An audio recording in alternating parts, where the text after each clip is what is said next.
Luke Gromen, who's probably one of the best economic analysts, summed it up really well in this book that he suggested that you read called End Times.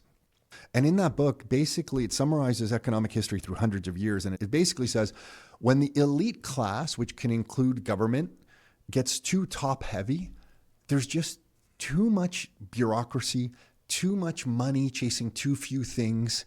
And the economy just kind of just self-destructs under the weight of the elite class being too heavy. Mm-hmm.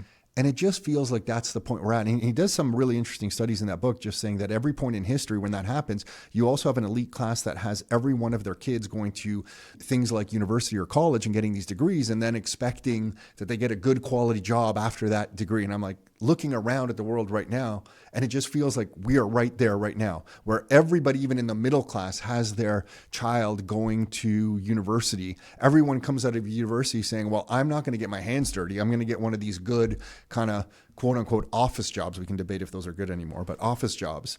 And you just have this weighted high end of the middle class, elite class that's just sucking off the economy, and it's just too much. Yeah, we have too much of those bullshit jobs that don't produce anything, and not enough jobs where people get their hands dirty and actually produce something. Mm-hmm. And then, like, if you want to sum it up, that's really that's one of the biggest problems that we're seeing with our